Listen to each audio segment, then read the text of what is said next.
목사입니다.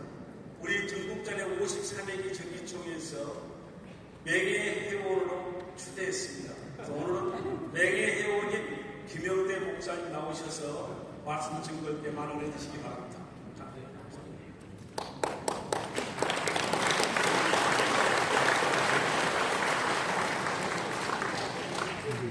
제가 명예원에게 팬티를 해야 되겠습니다.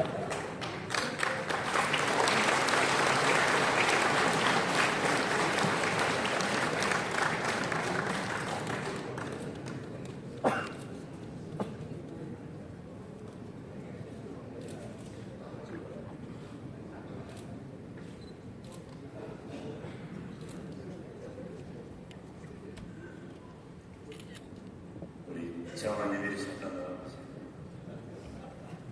명예회원 해주셨으니까 기념사진 하나 찍어요.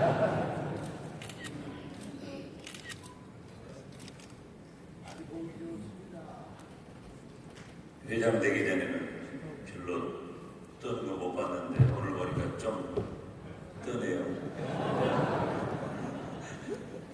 네. 저는 12년째 전국장로회 행사의 말씀을 전하고 있습니다. 제발 부탁하건데 사진 좀 바꿔줬으면 좋겠습니다. 10년 전 사진이 여지까지 있어서 저는 상태가 조금 달라졌고 우리 장로회도 리더십이 제가 처음 말씀을 전할 때 전국 장로회 임원 수련회 때 우리 권장식 장로님 회장하실 때 처음 말씀 전했는데 그 이후로 리더십이 많이 교체가 되었습니다.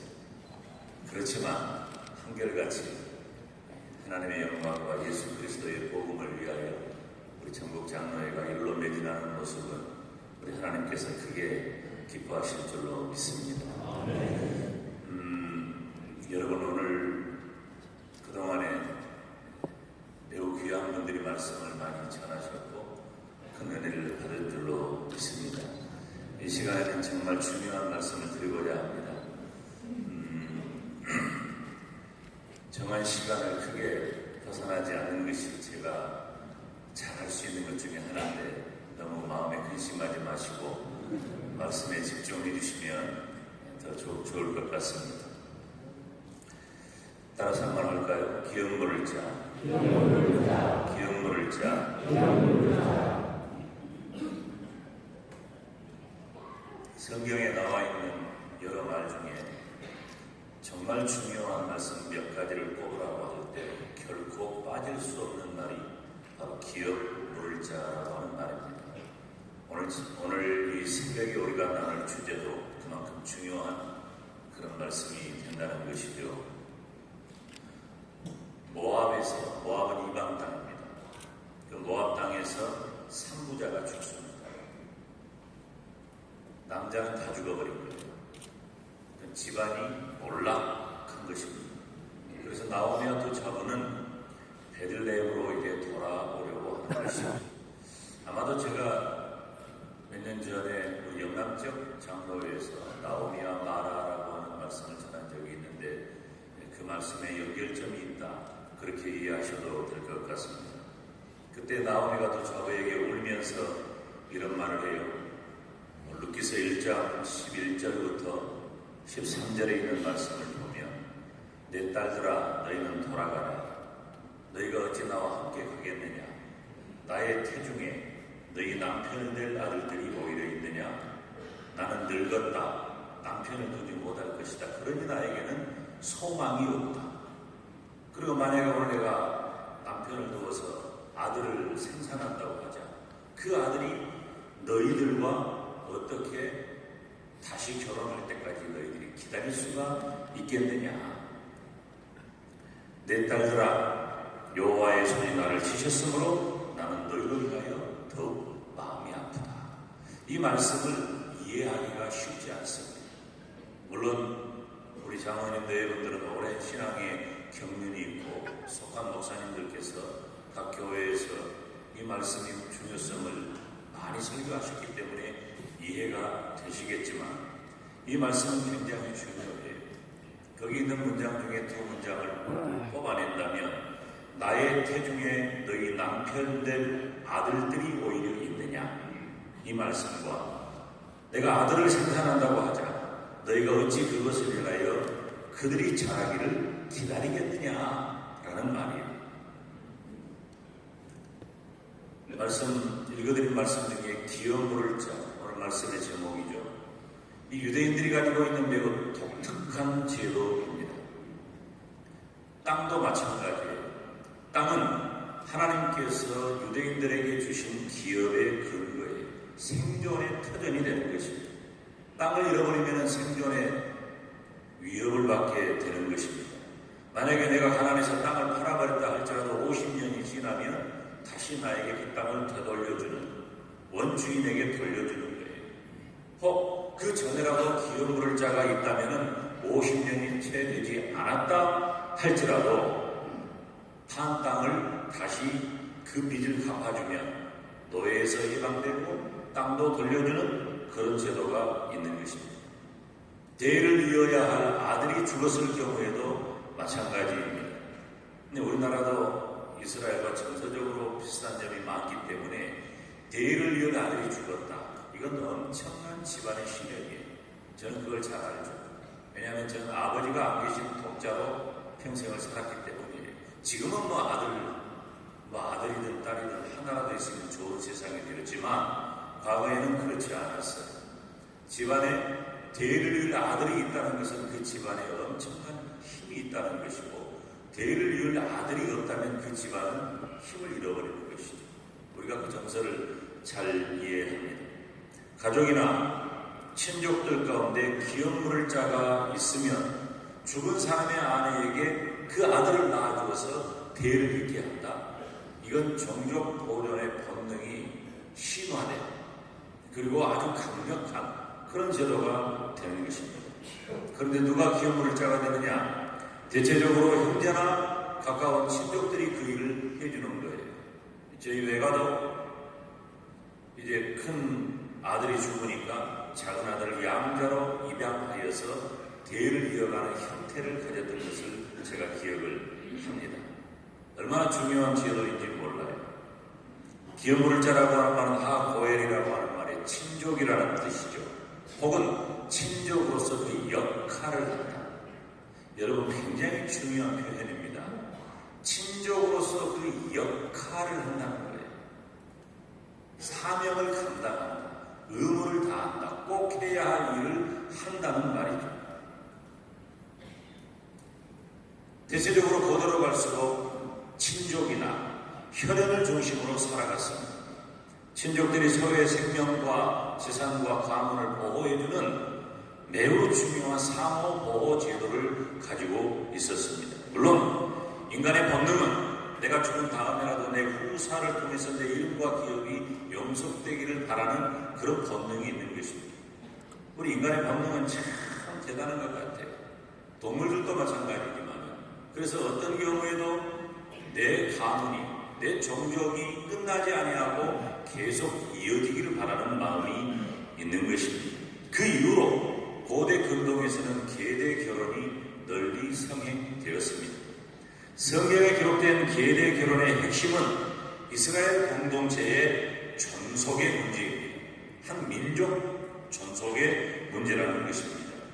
성경의 근거는 신명기 25장 5절로 6절에 기록이 되어져 있습니다. 형제가 동거를 하는데 그 중에 하나가 죽고 아들이 없어요.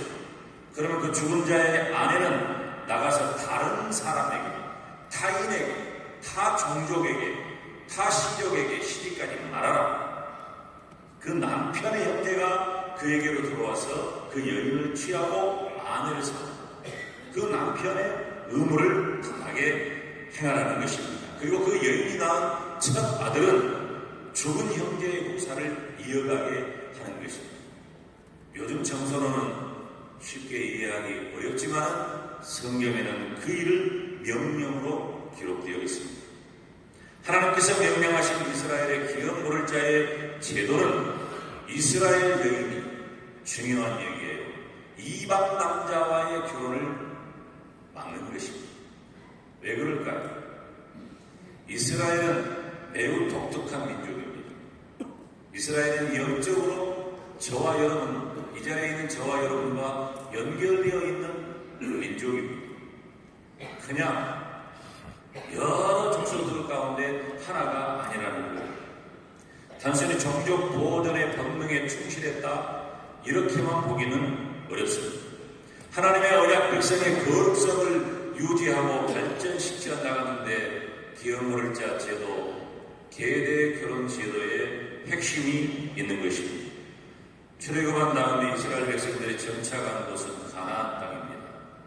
가나안은 뭐 우리들이 그냥 이스라엘 당연하게 생각을 하지만은 이스라엘 백성들이 가나안 땅에 들어갔을 때는 이미 그곳에 가나안의 이방 족속이 살고 있습니다.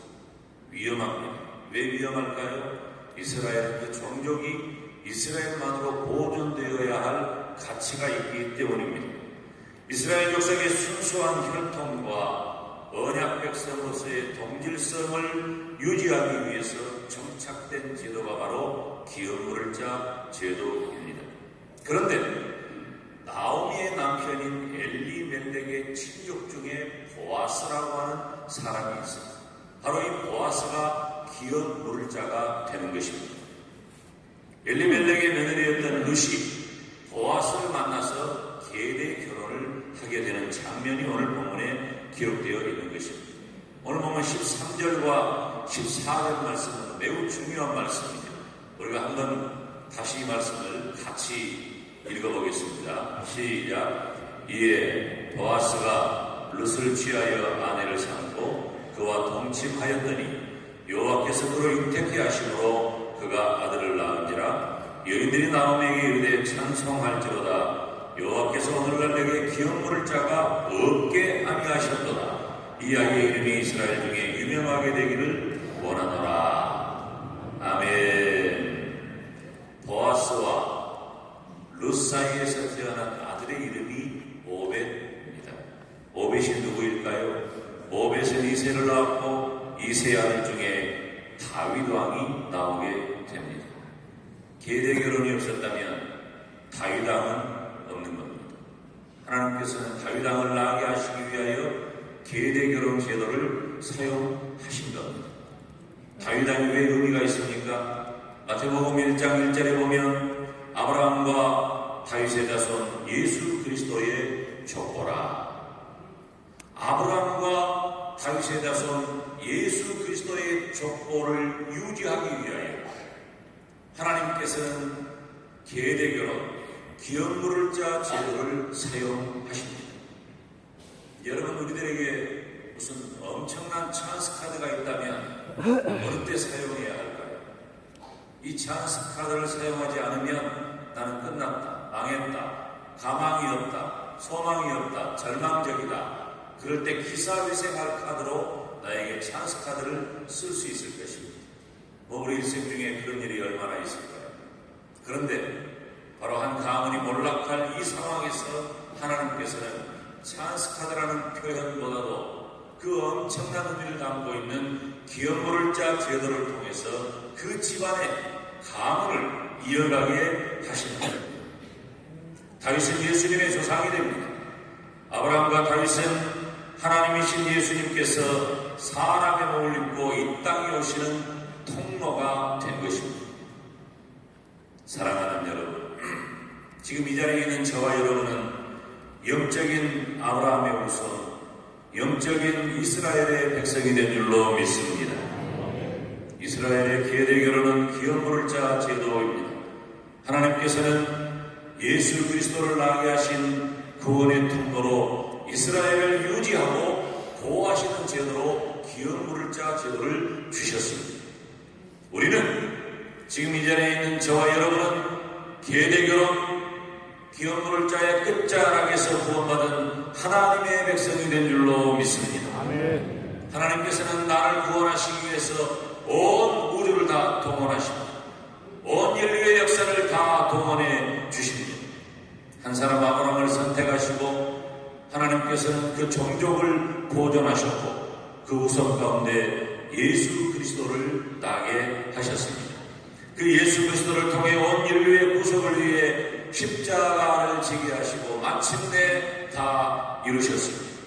성령께서 역사하심으로 죄인된 내 마음을 여시고 예수님을 나의 구세주, 나의 하나님으로 믿게 하셨습니다.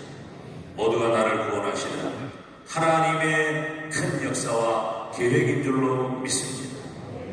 기업 모를 자 제도는 한 종족을 보존하시고 그 제도 안에 이방여인 룻을 들어오게 하심으로 하나님의 구원의 역사를 이루어 가십니다. 다시 말하면 오늘 본문의 말씀은 이 시간에 이 자리에 있는 저와 여러분을 구원하시기 위한 하나님의 은혜요, 하나님의 계획이요, 하나님의 섭리요, 하나님의 제도인 것입니다. 기업 모를 자 제도를 통해서 엘리멜렉의 가정이 이방 땅 모압으로 가서 영적으로 하나님을 떠나버렸지만 하나님께서는 언락한 그 가문에 기업 모를 자 제도를 통해 다시 한번 기회를 주십니다. 베들레헴으로 돌아오게 하신 하나님은 마침내 기업 모를 자 제도를 통해 아들을 허락해 주었습니다.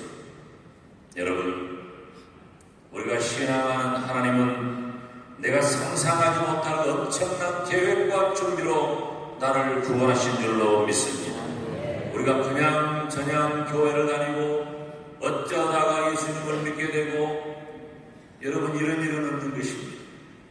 제가 아는 신앙 고백 중에 매우 중요한 것 한 가지는 이 세상에 우연한 일은 없다는 것입니다. 모두가 다 하나님의 은혜요, 하나님의 사랑이요, 하나님의 축복이요, 하나님의 계획인 줄로 믿습니다. 제가 이 자리에 서 있는 것은 인류 역사상 기적 중의 기적입니다. 저 개인에게는 그래요. 우리 집안은 예수님을 믿을 집안이 아닙니다.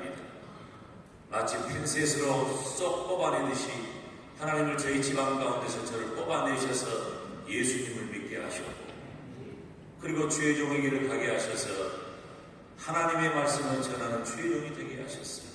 상상할 수도 없는 일입니다. 그런데 그 일을 가능하게 하시고 그 일을 마침내 이루시는 하나님의 열심은 하나님께서 이 자리에 있는 말씀을 전하는 저뿐만 아니라 이 자리에 함께하는 모든 장로님 네 분들에게 그와 같은 은혜가 임한 줄로 믿습니다. 아멘. 지금 우리가 이 자리에 있는 것은 나를 향하신 하나님의 크신 섭리와 은혜라고 하는 것을 마음껏 간증하시고 마음껏 고백하시고 마음껏 감사하시기를 축복합니다. 아멘. 우리는 멈추지 않는 뛰는 가슴으로 하나님의 은혜에 감사하고 감격하는 사람이 되어야 합니다. 혹시 우리가 앞으로 살아갈 인생 중에 기업 모를 자라고 하는 말을 보거나 기업 모를 자라고 하는 말을 듣게 된다면 크게 감사하시기를 주님의 이름으로 축원합니다. 아멘. 사랑하는 우리 장로님 네 분들, 우리는 기업 모를 자의 의를 통해서 어떤 교훈을 받습니까? 어렵고 서글픈 처지, 그리고 몰락할 수밖에 없는 사람들을 위하여 우리의 마음이 열려야 합니다. 긍휼한 주님의 마음으로 그들을 대해야 하는 것입니다. 먼저 세상을 떠난 형제와 친척들의 가정이 있다면 기꺼이 섬겨야 하는 것은 마땅한 도리가 될 것입니다. 언약의 계승이라고 하는 거룩한 마음과 믿음으로 서로를 돌보며 살아가시기를 주님의 이름으로 축원합니다. 아멘. 무엇보다도 나를 구원하시는, 온 인류를 구원하시는 하나님의 거룩한 계획이 있다는 것을 기억하시기를 바랍니다. 그 중심에 오늘 본문에 보아스가 있었듯이 지금 이 시대의 보아스, 이 시대의 기업 모를 자, 이 시대의 언약의 계승자로 하나님께서는 저와 여러분을 부르신 줄로 믿습니다. 아멘. 얼마나 하나님의 은혜가 감사합니까? 무엇보다도 그 거룩한 계획을 이루시고 나를 구원하시는 하나님의 열심이 이 자리에 있는 한 분 한 분에게 스며 있는 것입니다. 한번 따라서 합시다. 주님, 제가 기업 모를 자입니다. 할렐루야. 내가 기업 모를 자가 되어서 하나님의 거룩한 언약의 계획을 앙모하며 하나님의 거룩한 구원의 계획을 이어가며 하나님의 거룩한 구원의 계획을 내 손끝에서, 내 입술 끝에서, 내 발끝에서, 내가 사는 동네에서부터 천지사방 세계 만방에 이르길 때까지 예수 그리스도의 복음을 전하는 구원의 통로로 사용되시기를 주님의 이름으로 축원합니다. 하나님의 크신 자비와 은혜와 저와 여러분의 가정 그리고 섬기시는 교회 우리 전국 장로회 우리 교단에 있기를 주님의 이름으로 축원합니다. 기도하겠습니다. 하나님 아버지 감사합니다. 기업물을 자 제도를 통해 네가 바로 기업물을 자라고 이 시간 말씀해 주시니 감사합니다. 그 사명을 감당하게 하여 주시옵소서. 예수님의 이름으로 기도하옵나이다. 아멘.